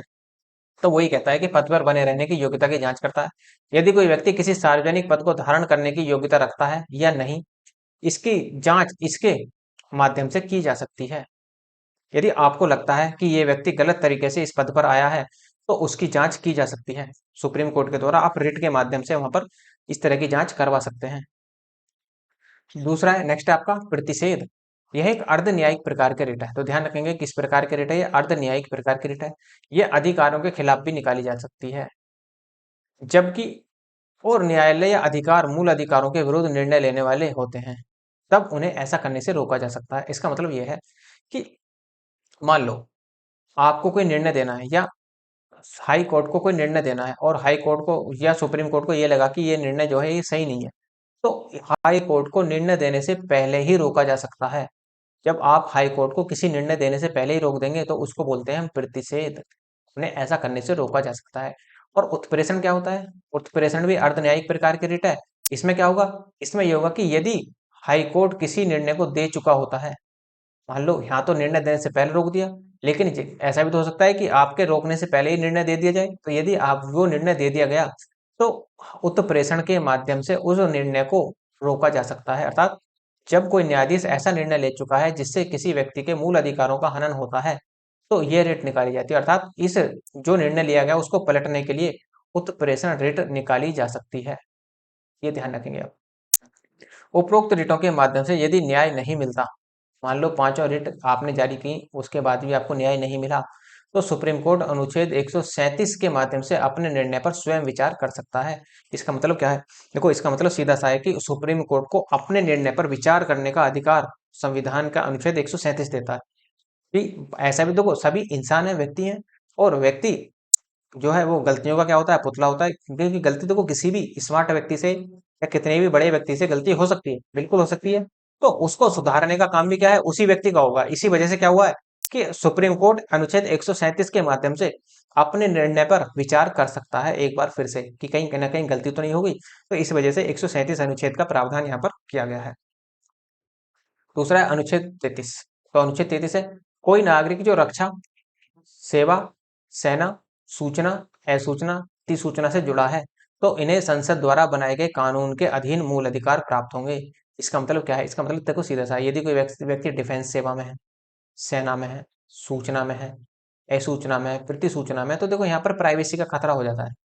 क्योंकि उसकी उसको इतनी आजादी नहीं दी जा सकती, क्योंकि यहाँ पर क्या है, यहाँ पर देश की सुरक्षा का प्रावधान रखा गया है। तो जब यहाँ पर देश की सुरक्षा का प्रावधान है, तो इसके आधार पर ये जो 31 है आपका, 33, 34, 35 है, ये मूल अधिकारों के संकुचन की बात करते हैं। ये ध्यान रखना आप, मूल अधिकारों के संकुचन की बात करते हैं। इसी वजह से क्या है कि यदि कोई व्यक्ति इनमें से किसी सेवा से जुड़ा हुआ है, तो उसके जो अधिकार होंगे वो संसद द्वारा बनाए गए कानून के अधिकार होंगे, मतलब कानून के अनुसार प्राप्त होंगे उसको अधिकार जो मिले होंगे। क्योंकि उनके अधिकारों को क्या करती है, सीमित कर देती है। क्योंकि कोई इंफॉर्मेशन है, कोई सीक्रेट इंफॉर्मेशन है, तो उसे आप जनता में डायरेक्ट तो नहीं रख सकते, या आप उसको घर पर आके तो बता नहीं सकते। एक नॉर्मल आदमी तो बता सकता है, लेकिन जहां पर देश की सिक्योरिटी की बात आ जाती है, तो वहां पर भी प्रतिबंध लगाए जाते हैं और पहले से लगाए जाते आ रहे हैं और आगे भी ये लगाए जाते ही रहेंगे।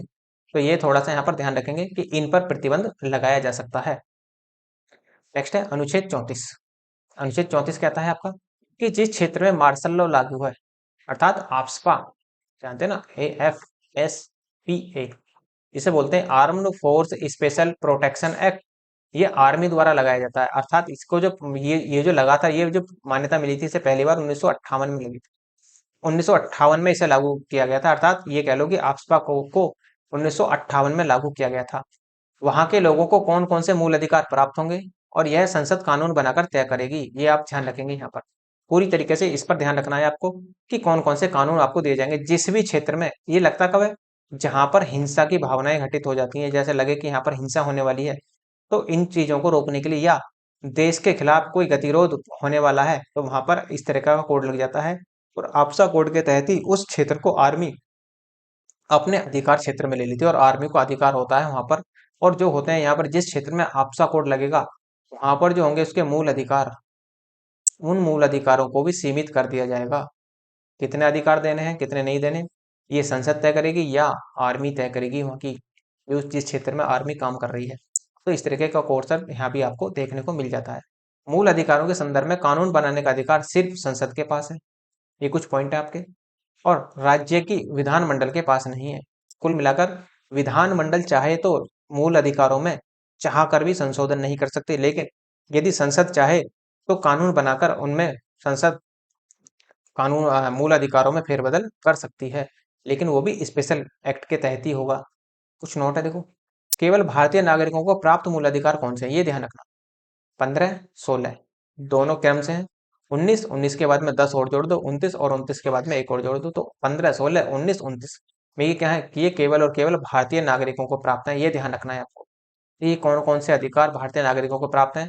15, 16 और 19, 15, 16, 19, 29 और 30, पांचों अधिकार जो है ये आपके केवल भारतीय नागरिकों को प्राप्त हैं। जबकि जो अन्य अधिकार हैं वो सभी के लिए हैं। सभी के लिए का मतलब, यदि कोई विदेशी भारत में आकर रहता है, कुछ दिन रहता है, घूमने आता है, तो वो भी उसको अधिकार भी वो प्राप्त होंगे, लेकिन उसको आंदोलन करने का अधिकार नहीं होगा।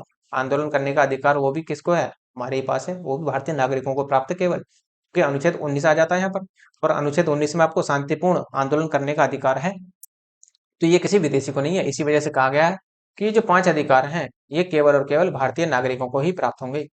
मौलिक अधिकारों में संसद संशोधन पर सुप्रीम कोर्ट के निर्णय भी आए हैं। तो मौलिक अधिकारों पर सुप्रीम कोर्ट के निर्णय भी देख लेते हैं। जैसे देखो, एक आया था गोलकनाथ बनाम पंजाब राज्यवाद, पीछे बताया था मैंने, 1967 में आया था ये।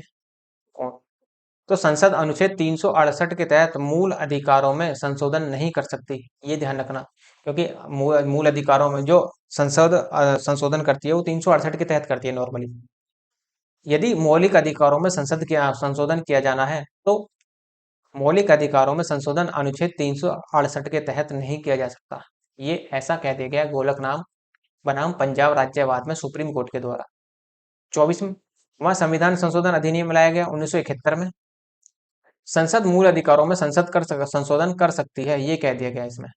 अब यहाँ पर क्या हुआ, जब ऐसा संसद ने ऐसा कानून बना दिया 1971 में, तो फिर इसमें क्या हुआ, इसमें एक केस और आ गया बीच में 1973 में, केशवानंद भारती केस। और केशवानंद भारती केस संसद अनुच्छेद 368 के तहत मूल अधिकारों में संसद संशोधन कर सकती है, ये कह दिया सुप्रीम कोर्ट ने। कि केशवानंद भारती केस के तहत जो 1973 में आया था, इसमें संसद ने कह दिया कि संसद इसमें सुप्रीम कोर्ट ने कह दिया कि संसद अनुच्छेद 368 के तहत मूल अधिकारों में संसद संशोधन कर सकती है, लेकिन मूल ढांचे में परिवर्तन नहीं करेगी। अब जो संसद के व्यक्ति थे वो बड़े खुश थे कि अब तो संशोधन का हमें अधिकार मिल गया, लेकिन मूल ढांचा, अब संसद से सुप्रीम कोर्ट से संसद ने पूछा जी, संसद के व्यक्तियों ने पूछा जी मूल ढांचा क्या है। तो मूल ढांचे पे बड़ी ही स्मार्ट तरीके से सुप्रीम कोर्ट ने ये जवाब दिया कि मूल ढांचा हम समय समय पर तय करेंगे, समय समय पर तय करेंगे कि किस तरीके से मूल ढांचा होगा। तो हम बताएंगे, आप कोई कानून बनाइए, उसके बाद में हम उसकी जांच करेंगे। यदि हम बताएंगे कि उसमें क्या है कि मूल ढांचा आ रहा है या नहीं आ रहा, तो यही आपका मूल ढांचा होता है। अर्थात मूल ढांचे की जो परिकल्पना निकल कर आई, वो केशवानंद भारती केस 1973 के बाद से ही निकलकर सामने आती है। 42वां संविधान संशोधन 1976 में हुआ। इसके तहत 368 में खंड 4 और खंड 5 जोड़कर यह व्यवस्था की गई कि मूल अधिकारों में किए गए संशोधन को किसी भी न्यायालय में प्रसंगत, अर्थात उनको वहां पर किसी भी न्यायालय में नहीं ले जाया जा सकता, ये कह दिया गया वहां पर। लेकिन क्या हुआ, बाद में संशोधन, बाद में संविधान जो सुप्रीम कोर्ट था उन्होंने कहा कि ये मूल अधिकारों का हनन हो रहा है, अर्थात जो हमारा है, जो बेसिक स्ट्रक्चर है उसका हनन हो रहा है। तो इसी वजह से सुप्रीम कोर्ट था उसने इन दोनों को, 4 और 5 को, दोनों को ही रद्द कर दिया। फिर आया मिनर्वा मिल्स वाद, 1980 में केस आया था। संविधान के आधारभूत लक्षणों की रक्षा का अधिकार न्यायालय को है। इसके तहत 42वां संविधान संशोधन 1976 के द्वारा यह व्यवस्था को समाप्त भी कर दिया जाता है। बाद में इसको समाप्त कर दिया गया था। ये इस तरीके से आपके संविधान संशोधन यहाँ पर निकल कर सामने आते हैं। तो ये ध्यान रखना है आपको कि किस तरीके से हमने मूल अधिकारों को पढ़ा। ध्यान रखना, मूल अधिकार जो है, मूल अधिकार बहुत ज्यादा वेरी वेरी इंपॉर्टेंट है। चाहे आप प्री के पॉइंट ऑफ व्यू से देख लीजिए, हर बार एक ना एक सवाल टकराता है यहाँ से। और चाहे आप मेंस के पॉइंट ऑफ व्यू से देख लीजिए, मेंस के पॉइंट ऑफ व्यू से तो बहुत ही ज्यादा, कितने भी आप इस पे स्टार लगा लीजिए वो भी कम ही पड़ेंगे आपके पास। तो क्योंकि बहुत ही ज्यादा है, क्योंकि यहाँ से क्या होता है, हमारा एक बेसिक स्ट्रक्चर, एक हमारा बेस बनकर तैयार होता है यहाँ से। और यदि आपको लगता है लेक्चर अच्छा है और रिवीजन के लिए इसकी पीडीएफ होनी चाहिए, तो टेलीग्राम ज्वाइन कर लीजिए। टेलीग्राम ज्वाइन नहीं करते, आप यूज नहीं करते, तो आप व्हाट्सअप ज्वाइन कर लेना। दोनों में से कोई भी एक ज्वाइन कर लेना, वहां पर आपको टाइम टू टाइम पीडीएफ मिलती रहती है। और यदि आपको पॉलिटी की कंप्लीट पीडीएफ चाहिए, तो कंप्लीट पीडीएफ के लिए आप मुझे मेल कर दीजिए, तो मैं वहां पर आपको पॉलिटी की कंप्लीट पीडीएफ सेंड कर दूंगा। और यदि आपको लगता है लेक्चर अच्छा है तो लाइक कीजिए, शेयर कीजिए, सब्सक्राइब करना ना भूलें। धन्यवाद।